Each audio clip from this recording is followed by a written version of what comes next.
Hey guys, welcome back to another new video, and today I'm going to be showing you guys how to make this simple RGB controller using only the stuff that comes in the Adafruit Arduino budget pack. It's about 35 bucks, and the only thing that you need to add to it is this tiny piece of paper right here, and I'll show you why when I show you guys how to build this. But yeah, simple little project. I'll show you guys how to code it and everything else. This potentiometer is a little weird, but I'll show you guys how you can upgrade that in the future also. And I'll show you ways that this thing can be pretty useful for controlling LED strips and things like that. So let's just jump over and I'll show you guys how to build this thing. Alright, now like I said, all the components in this video are going to be coming out of the Adafruit budget pack, which is 35 bucks. But what we are specifically going to be using out of that pack is going to be the Arduino Uno, 3 1K resistors, the red, the green, and blue LED, and a potentiometer. Also, if you're wondering, this is a 10K linear potentiometer. You don't want to use logarithmic. I'll go over that in another video, but what you want is a linear potentiometer. And I do want to put a disclaimer out there. I haven't spent a lot of time with the Arduino Uno. It's been less than a week, but this is a cool, simple project that I figured out pretty easily without that much knowledge in it, so I'm pretty sure you guys can handle it. Another thing that you're going to need from the pack is some patch cables, and I'll show you guys what to do with those in 1 second. So let's go ahead and flip this thing around, and we're going to just go ahead and start building this thing. Alright, now you can attach all these components together and solder them, everything else, but what I'm going to be doing for this is a breadboard. Breadboard's just easy, so that way you can plug components in, you can unplug components, you can move it around if you did something wrong. It's much, much easier to do it this way than solder something together than try to desolder it and have a bunch of problems. And the first thing I want to point out is your LEDs have a positive and negative. Your positive lead is going to be longer. If you can see right there, this leg is a little bit longer than that leg, even though I bent it a little bit. Most LEDs also have a little flat side on them on the negative side. Not all LEDs have that flat side on it, so just be aware of that. You normally just want to go with the longer leg as the positive. Alright, so I'm going to start placing the components on here. Basically what you want to do is you want to put your negative pin into your negative rail down here. And you want to put your positive pin into that right there, and then we're going to be putting a resistor on here. So let me just go ahead and put all these in. And I don't remember which one of these is the red, the green, and the blue because they're not marked in any way. But that's fine. We're using a breadboard, so we can always pop them out and switch them around later if we have any issues with that. We can also just swap the pin codes in the programming itself. But now that we got the LEDs in, we want to go ahead and put in the resistors. Now, resistors don't have a positive and a negative side. You just have to make sure that you have the right resistor. And if you guys don't know, resistors have these little color codes on them. Let me try to get this in focus. I don't know if you can see this or not because it's really tiny, but this is a brown, a black, a red, and a gold, and the gold is the last one in that chain. So the way that you would read this is you would look up resistor color codes.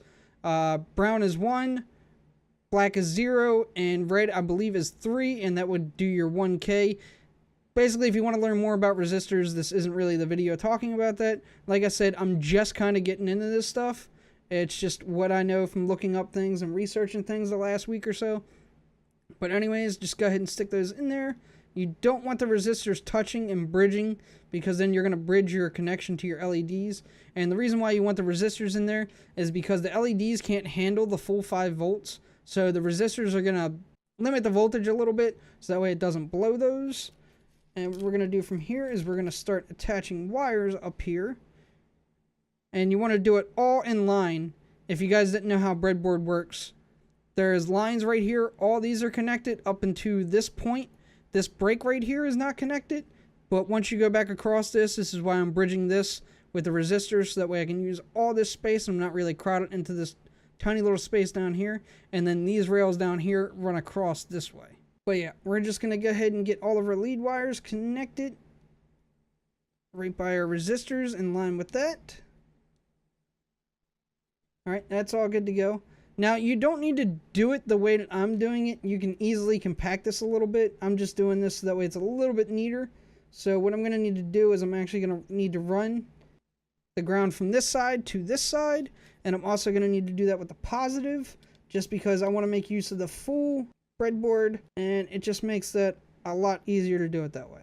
Alright, now these 3 leads are going to go to pins directly on the Arduino. Then we're going to need to put our potentiometer in. And I'm just going to go ahead and sit that over here. And what you want to do with the potentiometer is you want one of the pins to go to your black wire. One of the pins to go to your red wire. And as you can see, I put that on the two very outside pins because the middle wire is going to be your signal chain. And as far as which side the red and the black go on, doesn't really matter. It only matters the way that you want the potentiometer to respond. And I'll show you guys that in a little bit. When I plug this up, I'll show you the difference that it makes. But at this point, we need our Arduino. We're going to go ahead and stick this right here. I'm going to run this wire over here to our positive rail. And this wire right here to our negative rail. And because this is bridged over here, these two connections, once they're powered, is going to power this whole section down here and this section up here. And you'll notice that this is a black wire, so that means that is going to your negative, which we can put that right in there. And this red one over here is your positive, so we can stick that right in there. Sorry if my hands are in the way. This is the best angle that I can get on this. Alright, now what we want to do is we want to get some power to this thing. So this you want to put in the hole that says 5 volt. This you want to put in the hole that says ground. This blue wire right here is going to be our analog input. We're going to put that on A0. And these three right here we are going to use, let me try to get a better angle on this. But we're going to use pins 9, 10, and 11. I believe it's in 9. Yeah, it looks like it. It looks a little off on the camera. But if I tilt it a little bit, you can see that it's in 9, 10, and 11. But basically, that is your entire circuit wired up. The only thing now we have to do is the code for this. And I'm going to go ahead and switch over to my screen and show you guys how to do the code for this. Oh, and don't forget to take your USB cord and plug in your Arduino. Because if not, you're not going to get any code running to this. And you can see that the light actually lit up right away. And that's because the code is still saved on here. But I'm going to show you guys that code right now. And if you guys didn't already know, you just go to Arduino's website, go to software, scroll down to download the Arduino IDE, pick your operating system. I would say go for Windows installer if you're on Windows. Don't really want to deal with zip files or Windows apps. Everybody hates those. It also supports on Linux and Mac OS. So go ahead and choose your operating system, install it, and then we'll move on to this step right now. All right, now we get over to the coding part, which confuses some people not so much. The code's kind of simple to somebody like me who's dabbled in like coding and stuff like that before. But for newcomers, it may be a little bit intimidating. And if it is, you can always just copy my code and just use it as a stepping point to kind of figure things out and move on from there. But basically what you have to do in your code is initialize everything first. So what we're doing right here is telling this that the red pin is number 9, the green pin is number 10, the blue pin is number 11. We also want this to start on switch case 0, which would be the red switch case. I'll go over that in a second. We also want to initialize our potentiometer. And then actually I should probably put a space in between that. But down here we have our setup. So our setup is the red pin is an output, the green pin is an output, the blue pin is an output, the potentiometer is an input pull up, and then we want our serial to begin. Then we want to go down here to our loop. And then right here, you don't have to do this, but I did this just so that way it's easier to manage.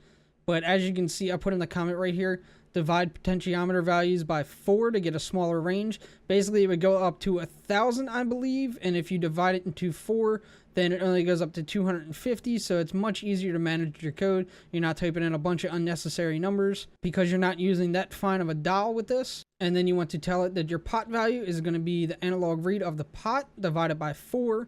That is what's going to divide it into that smaller range. And then if we go down here, we have our switch cases. Basically what this is doing is if pot value is between 0 and 25, use switch case 0. And then else if is basically another parameter. So pot value is between 26 and 50, use switch case 1.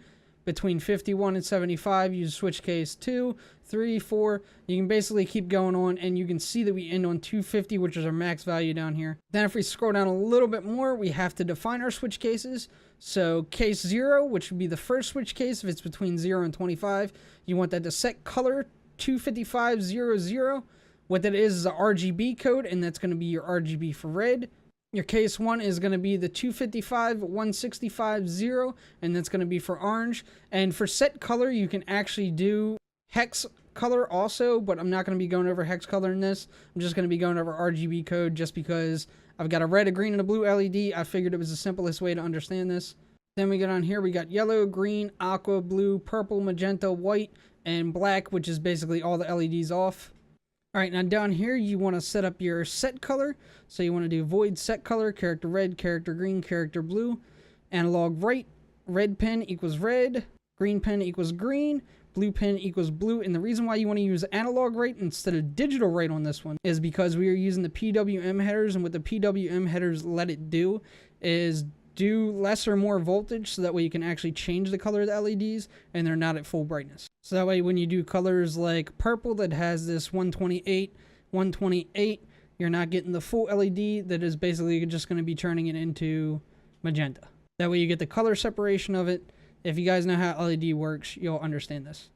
Now again, make sure that your board's plugged in. Go up to Tools, go down to Board, make sure that you have Arduino Genuine Uno selected, and your COM port should pop up if it reads your Arduino. Alright, so now what you're going to want to do is you're going to go over to this arrow right here, click Upload, it'll do compiling sketch, uploading, and it'll say done uploading. That's how you know your code is on your Arduino and it's good to go. So let's go ahead and go back over to that and I'll show you guys what it looks like.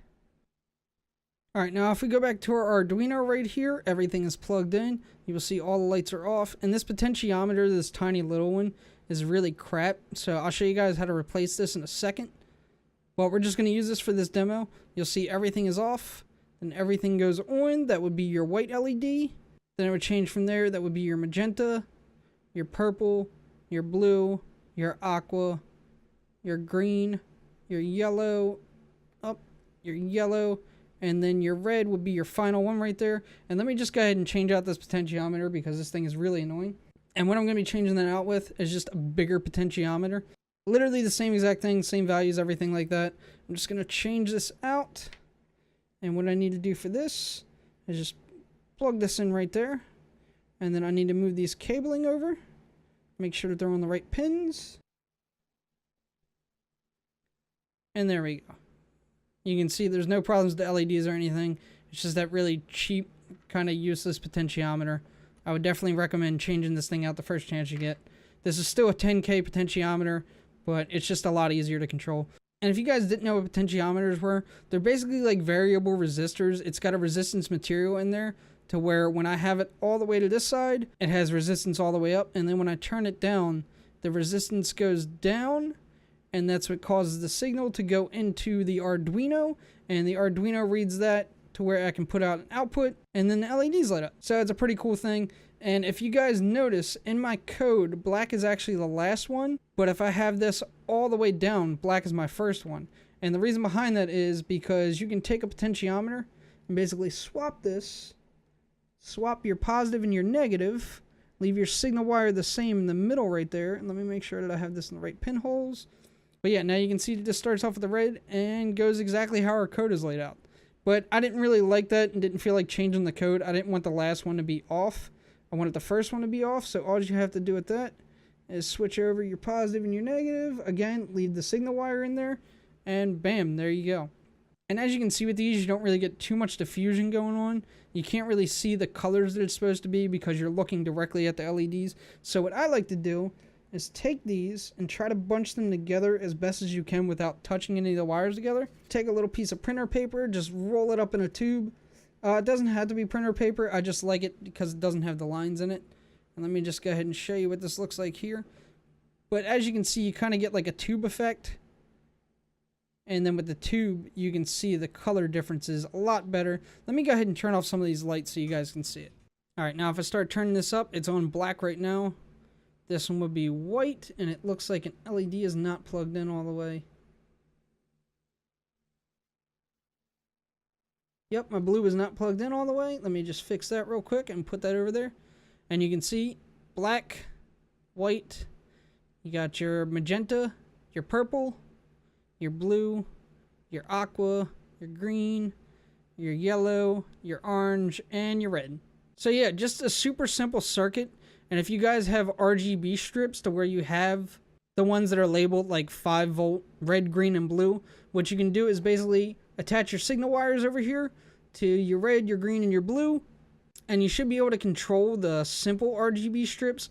Some of them use a little bit of code in theirs. But like I said, if it's labeled RGB and the 5 volt, more than likely you can power it. Just try it out with some cheap ones first because you don't want to fry some RGB strips.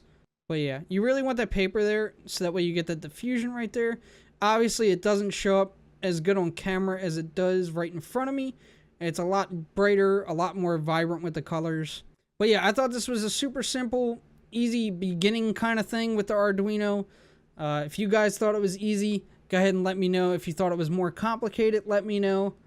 But for me, like I said, I've only got about a week of experience with the Arduino, and I've already pretty much figured this out. The code's not exactly that complicated, but I can see where the code would kind of get to some people if they've never done any coding or anything like that before.